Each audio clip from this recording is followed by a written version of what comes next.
This is the Open University.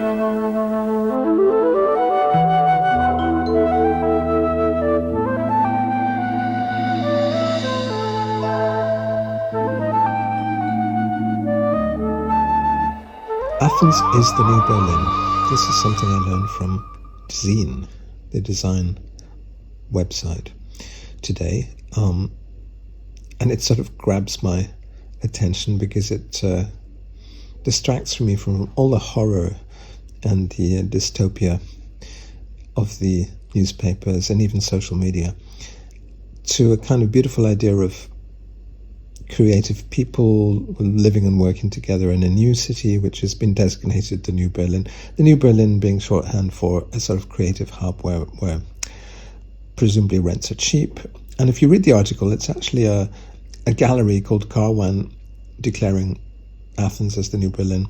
And they've moved from Beirut to Athens. So really they should be saying that Athens is the new Beirut or is an improved Beirut. I think that might be a more accurate headline. I kind of admire the chutzpah of people making this kind of claim for cities. You know, it's always hype and it's always silly, but at the same time, it's kind of necessary that we have gold rushes from time to time, be they financial or creative gold rushes. People swarming, a certain type of person swarming to a certain type of place. So I think you see this as in the background of these photographs. Let's look at the Tumblr collage of Berlin in 2015. We're heading in the direction of the future here. So we're going forwards from 2015.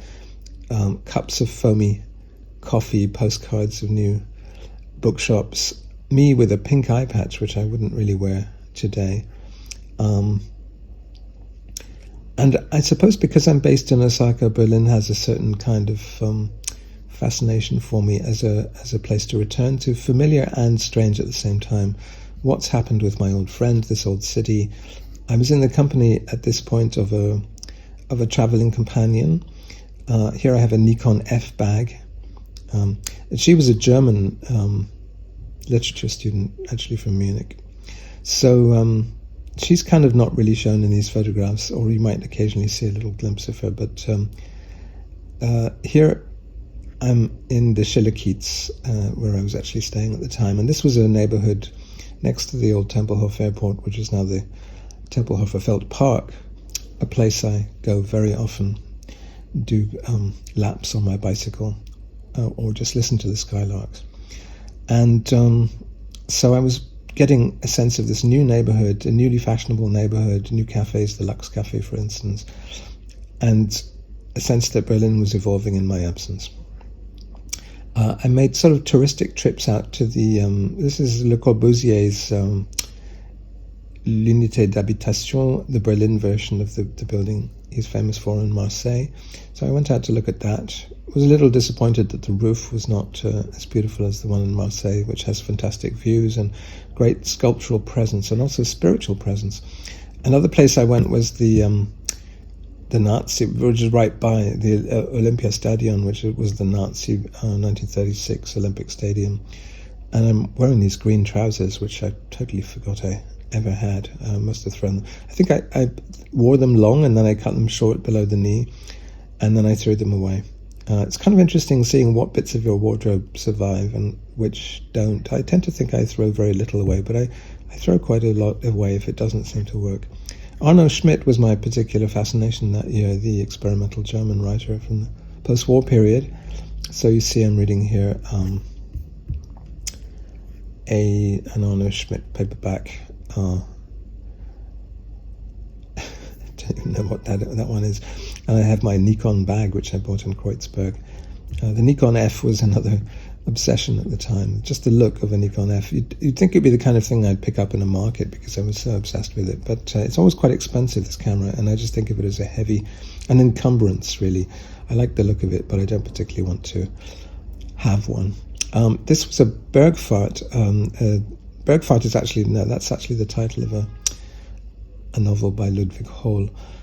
This was a little climbing group, a sort of ironic climbing group that my friend Jan organized to look at small mountains in Berlin. Berlin has no mountains, but we would look at refuse tips and things and, think of them as mountains. So here I am on the top of a refuse tip, the Neue Haneberg, which is 87.6 meters. And we actually planted this this mountain sign. Of course, it's not a real mountain and not officially designated. But on the top of this mountain, we actually met some Syrian refugees and had some interesting chat with them about their expectations of life in Berlin. I wonder what's become of them. Generally, in the news, Merkel's integration of these Syrian refugees is seen as one of her great triumphs. And Merkel is being saluted. The last thing I read was that she has a 67% approval rating amongst global audiences, whereas Trump is only at like 16%. Trump extremely untrusted and Merkel extremely trusted. So I'm glad to be spending some of my time in a country run by a leader who is rational and respected and trusted and seems to be doing rather well, although she's on her way out. This was a trip back to Edinburgh, and I managed to get into the entrance hall of the building that I lived in as a child. I guess they're throwing out some doors and things. What? I wonder if those doors were some which were used in the flat I lived in between the ages of 3 and 6. It's always fascinating. I'm sort of an inherently nostalgic person, and it's always fascinating to see an interior you haven't seen since you were, 6 years old. A trip to the Ancestral Isles. This is actually something quite interesting. My ancestry results, I use a DNA service, and they've updated their results recently. Previously it was saying that I was 50% Scottish and 50% English, but now they've completely changed their mind and they're saying that I'm 96% Scottish and 4% Irish. They've increased the capacity for localizing the DNA by expanding the database of people and where they're from. So, and it also seems to tally with the increasing political mobilization of the Scots against the English. I was personally rather insulted to be considered 50% English, because I'm really not, and I was delighted to see that I'm actually 96% Scottish, although I'd rather be an interesting mixture of many different ethnicities. If you have to be one thing, you might as well be the thing you kind of are, which is Scottish. So here I am. I've gone from Scotland to Pisa and Milan, and I'm still in the company of my travelling companion, although she's not really registering in these photographs. And here's Pinocchio. I guess I would say to her, hey, I like the light on this street, go and photograph me contre-jour. One of the functions of my photographs is to document what I'm wearing and to set it against the backdrop of where I'm traveling. And, if people see that as narcissistic, so be it. But I don't think it's a narcissistic drive particularly. It's more an interest in the second-hand clothes that I buy and the effect that provokes. Here's another of my abiding interests, sort of brightly coloured plastic stuff that reminds me of the 70s. Cups of coffee. It's quite interesting seeing what repetitions and variations there are. Here's an interesting thing. I guess I'm in Venice now and looking at the Venice Biennale in 2015, if there was one. Tiled and ceramic floors are another fascination. And I'm always turning the camera towards the sort of the civic installations, like the fire hoses and the electricity boxes that control the traffic lights and stuff like that. In each town they're different, and some of them have a kind of nice civic 70s look to them. The 70s is a kind of abiding interest for me, I think, because it was the decade of my teens, and I kind of was obviously visually and culturally formed very strongly by the 70s. So the sort of bright colours and the decade that taste forgot elements. Of course, it's become tasteful because you can now pick and choose from the 70s. Yeah, it's raining in Venice, and I'm kind of refreshed by the Biennale, something I haven't been this year because I was planning to go to the Architecture Biennale, but it was postponed until next year. Let's see if it happens next year.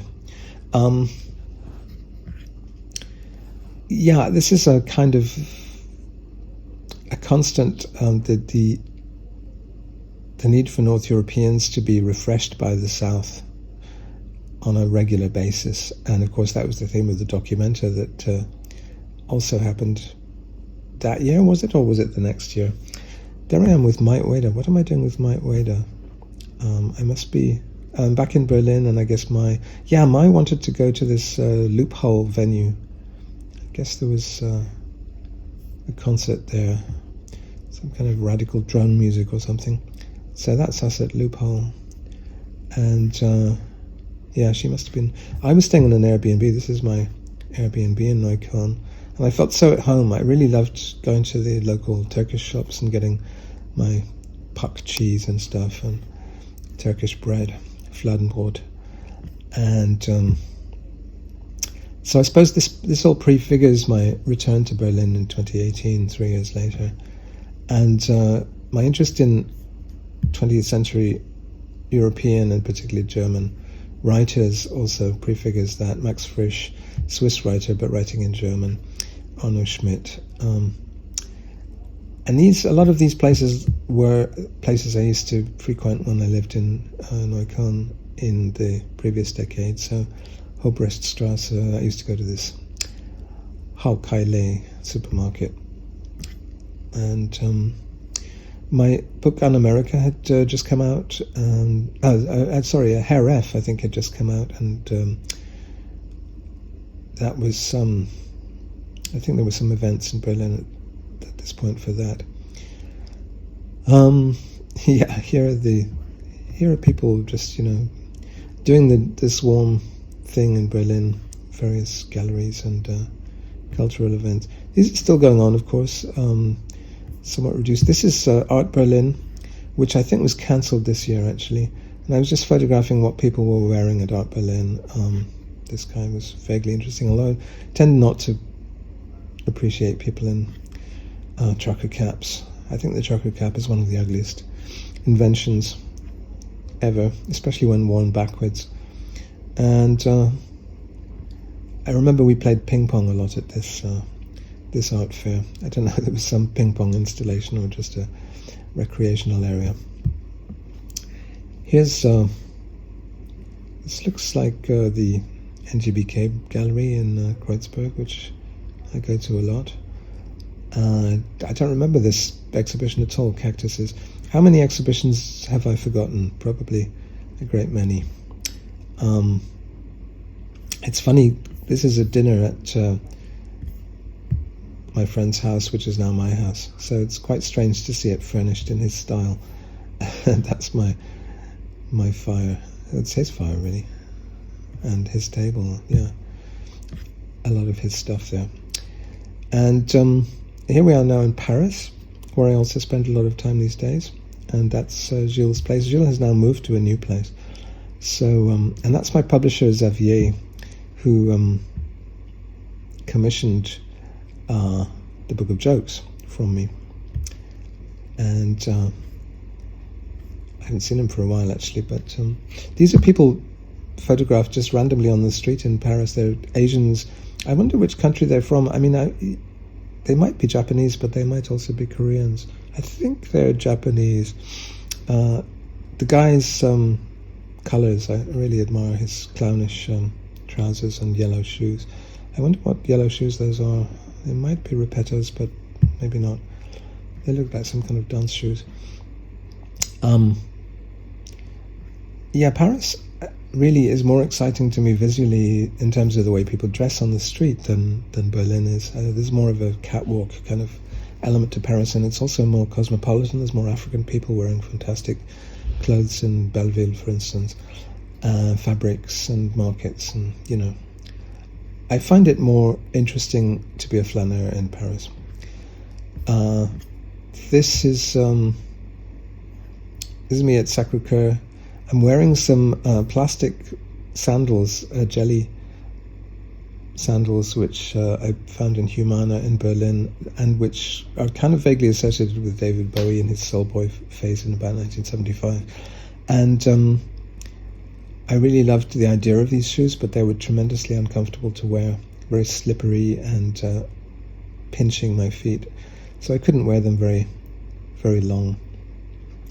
But I guess they were the footwear find of that year. And worn with white socks, they have that kind of white look, which I'd later get from carpenter shoes in Japan, which I would buy for $10 a piece, but which made my feet really itchy for some reason. I got some kind of skin rash from them. And I now tend to wear Repettos, which are a much more expensive version, but look very similar actually, a kind of laced version of those carpenter shoes, but which wear out incredibly quickly. They're so delicate. No wonder Serge Gainsbourg went through 15 pairs a year. This is the kind of decadent idea which I enjoy entertaining when I look at these photographs. I can be trivial and decadent and just think about footwear. Here I am in Seoul. I've flown from Europe. I kind of love this connection between the West and the East. I'm staying in Mapogu in a hostel which a friend had recommended to me, and experimenting with hairstyles, as you can see. And I went to see Andeth, who's the most interesting person in Seoul for me, visually anyway. Intellectually, the most interesting person in Seoul is Colin Marshall, who does fantastic pithy tweets and a whole lot else besides. But Andeth visually is like the classic art student who's sort of eccentric and interesting. Here she's doing a pattern clash thing, dressed very much as an Azuma, the kind of feisty older ladies, usually with crinkly permed hair that you see in Seoul, and who will bash you with their handbag if you're in their way. They're very aggressive. And Andeth, just a fantastic inspiration for me. I don't know, I always try to see her when I'm in Seoul, and she's married. I think she's married with a South American guy. So last time I was in Seoul, she took me to this amazing dance performance in a warehouse in the south of the city. She always knows where the most interesting things are happening. She's the source, the deep throat for the really deep soul knowledge. Seoul is the city that's probably excited me the most in the last 10 years, in terms of just the fantastic experience of drifting through it and looking at its enormous markets, some of which are, I believe, threatened by a sort of refurbishment, redevelopment plan right now. But the Jongno area is famous for these amazing markets, where you get a great sense of poisoning creativity. So perhaps Seoul is the new Berlin. I don't know. Yeah, this is just rambling through Seoul and finding interesting things to look at and mountains to climb. It's a city full of little mountains, and this is the old city wall looking down towards the center of town. Yeah, I find it really refreshing, and I was in a pattern of really often buying my tickets to and from Seoul and then just hopping across to Japan from there, rather than directly between Europe and Japan. So I always wanted an excuse to stop off in Seoul. I would tend to spend every New Year there, and often with different people, which I shouldn't really go into. She's not an Azuma, she doesn't have the crinkly hair, but I kind of like her trousers and even her Burberry shirt and her hairstyle as well. This older lady, really very good style. I was sort of, as you can see, I was sort of following. These are Azumas, definitely. These ladies, their pose, their kind of dress, these aggressive floral prints and short permed hair mark them out as Azumas. Do not mess with these ladies. These people are strong and strong-willed. There's one of them on the phone, probably to her daughter, keeping her daughter in line, and she's got purple trousers and a floral shirt and a handbag. So yeah, I was kind of, I don't know if I was dressing like an Azuma at this point, Andeth was. And the little traders and the people in the markets who just sit on platforms selling traditional fabrics in this case, really inspired me. But I was at one point wearing women's underwear around Seoul, kind of long johns, pajamas, and getting laughed at by some of the Azimuths as a result. But they were laughing in good nature. There's a very scoliosis affected lady. Yeah, interesting. Even when someone's as deformed as that, it's kind of interesting that they have a pink and blue color combination on their hat. I'm going to sound like an awful aesthete for saying that, but that's what catches your eye. Even amongst the tragedy, there is something interesting, and I think it should be something we allow to disabled people as well. I speak as a partly disabled person myself, you know. Is the eye patch a fashion statement, or is it a disability? It's both, is the answer. And yeah, these antique cameras are something I've kind of lost interest in a bit. I kind of lusted after a Makina 67 for a while. This is a second-hand camera shop in Seoul, of which there are many, and they have some amazing cameras. Plaubel Makina 67, I just love the look of this camera. And it led me to research all sorts of people who'd done very interesting photography projects with it. It's a medium format camera, bellows camera that you have to extend to take pictures. It's more the industrial design of it, though, that I really like. And again, like the Nikon F, what's the point of having it when it's just going to end up as a paperweight? Still traipsing around Seoul wearing these plastic sandals, which are killing my feet. And it's not very long till I abandon those. These trousers, I keep looking, whenever I go back to Seoul, I keep looking for the same trousers, but I never find them. The shape of those trousers, sort of teardrop shape, it's really fantastic, the way they taper at the bottom. This was a special edition of Graphic Magazine, which looked at art bookshops. I still have this copy. It's really a really fantastic magazine, and a issue of the magazine. And I wonder how many of these are still in business. That's the kind of one of the depressing aspects, one of many depressing aspects of the current pandemic, is that many of our favorite bookshops and cultural institutions have gone under. Yeah, here I am wearing the women's underwear, and if you know the connotation of these pants in Seoul, it's female, and it's not even overwear, it's underwear. So I really want another pair of these. I've gone through 2 of these and they wear out quite quickly, but I tend to wear these around the house. And there's only one particular stall in one particular market which sells them. And I haven't been back to Seoul for a couple of years, so I don't have a pair of these right now. And I feel it's one of the items in my wardrobe that I want to keep renewing. I've got to the age where I keep renewing things, and then I get frustrated when they go out of manufacture. They become unavailable after a few years. I was particularly interested in the fish workers, the fish market workers, and their bright coloured of plastic aprons and gloves and things. So I was sort of there in the fish market photographing them.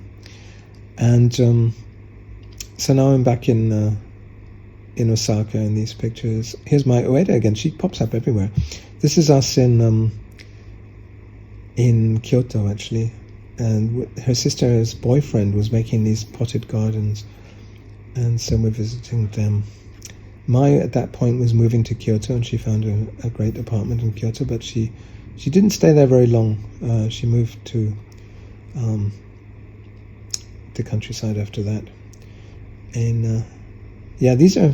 My dad died in 2015, so these are some trousers I inherited from him. Very tweedy +4 type trousers with lots of Velcro strips and things. Unfortunately, slightly redolent of salmon smells, gamey smelling, so I didn't really wear them very much.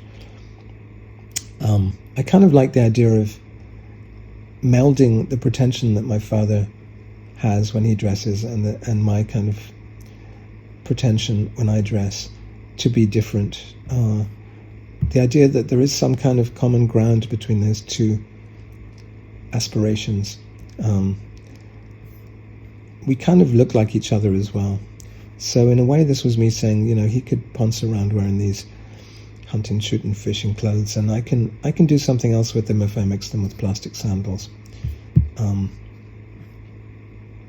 it was a tribute to him. The other thing I did was I bought some Lafroig whiskey and drank it in tribute to him.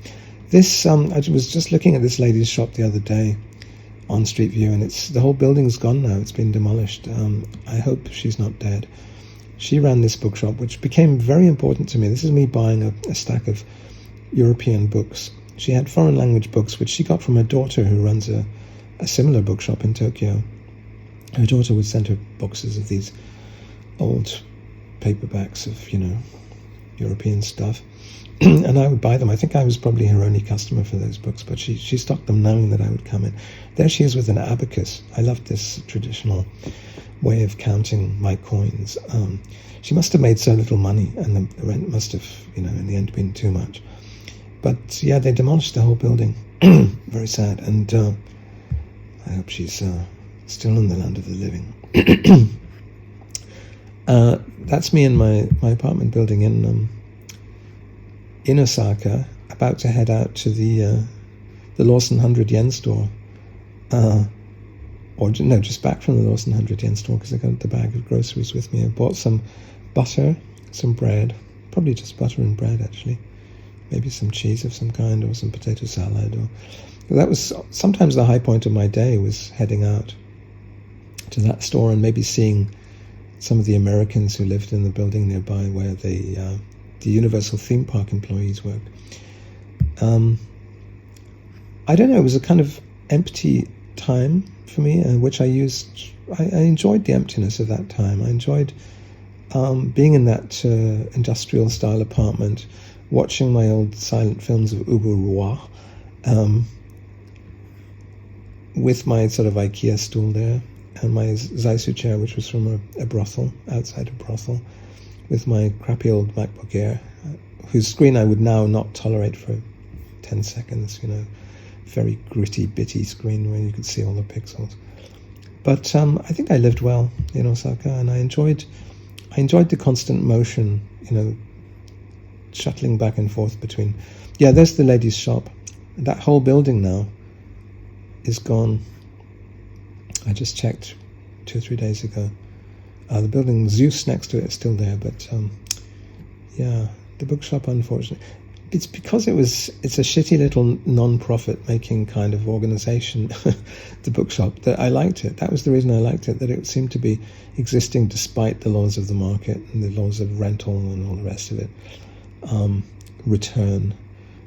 It seemed to, I had something in common with it, and the fact that it was selling Elizabethan writers and German communist writers, Ernst Bloch. I kept wanting to buy a stringed together collection of Ernst Bloch writings on Marxism in German, which I wouldn't have read, just would have been another paperweight, but just because of the kind of charismatic value and just the unlikeliness of buying Ernst Bloch in a bookshop in Osaka run by a little old lady. Glyptotek has come out. I'm experimenting with lenses, strange security camera lenses and things which can fit onto my camera. This was what I bought with the legacy from my dad, which is not a very big legacy. I bought this digital camera which was trying to look like an analog camera. I guess one theme of this time, the Fujifilm X-Pro 1, one theme of this time was the veneration of analog forms in it, but with the convenience of the digital kind of tacked on. So I wanted a digital camera, not an analog camera, but I wanted one which looked like and kind of worked like an analog camera. Experimenting with lenses. Boats as well was a kind of theme of this part of my life, because it's very watery, and I was living in the docks in Osaka. Rising sea levels, we're seeing the worst case climate scenarios confirmed in the papers. It looks as if that part of Osaka will be underwater literally within 100 years. So this is all kind of vanishing world. It's already inaccessible to me because I can't go there as a tourist anymore with the COVID restrictions, but it will vanish underwater in time because of the other great crisis of our times, which is climate change and the melting of the Arctic and Antarctic ice. So it's all very valedictory when I look at these photographs, and I'm glad I took them because of, the fact that they won't always be there. This is what makes life valuable, the fact that it is volatile, evanescent, and mortal. Pair of glasses which I bought in Kyoto from a sale outside one of the galleries there, which I lost afterwards, unfortunately, but I've got quite a similar pair which I found in Berlin recently. So again, it's this thing of trying to finding a particular style that you like and then trying to replace it, that becoming part of your core identity. And traveling is particularly wonderful as a way to dispense with the huge mountain of things you've accumulated in the past and just work with a tiny suitcase or bag of current things that interest you. This is me wearing one of my dad's jackets backwards, thinking, could I recontextualize this jacket to the extent of wearing it backwards? The lining was better or more interesting to me than the outer parts. When I sent my packages back from Berlin, some of them went missing, and so some of these things were lost in the post, but most of them were reliable. It was when I started sending packages from Laos back to Europe that they really went missing. So I lost it's one of my favorite jackets. I wonder if there's a picture of that jacket on here somewhere. It's that sort of houndtooth jacket, which I tended to wear mostly in winter. Got lost, and that's irreplaceable. I really don't think I would be able to find anything like that. It was the brand was Splashdown, which meant that it was probably from about 1969, the era of the moonshots and the splashdowns after the moonshots. And we're getting slightly cooler weather here. Oh, this bookshop, this was LVDB Books, which is still running but has moved to a different location now, just a block or so away. It's moved to a more residential house from this corner site, which is now something else, a different shop. But they're still there, and they're still one of the people I really admire visually and culturally. In Osaka, they're still some of the most interesting people I saw in Osaka. I didn't know them personally, really. I mean, I chatted a little bit with them when I was buying books from them, but they had some great French books, which I bought. And I'm just trying to find this jacket. David Bowie is still alive at this point, and I remember being really happy to see this photograph, because it just reminded me of, I didn't realize at the time how ill he was, as most of us didn't. It just reminded me that there'd been this long continuity of, finding new photographs by David Bowie since I'd been 12 years old, essentially. This had been a high point of my life, seeing what's David Bowie up to now, what's he thinking about, what's he interested in. Of course, what he's interested in that photograph we now see with retrospect is death. He's about to enter the wardrobe in that famous symbolic gesture he makes in the Lazarus video. But at the time I was just thinking, wow, he's wearing that striped hand-painted outfit that he was wearing in 1976, and what games is he playing with his personal iconography.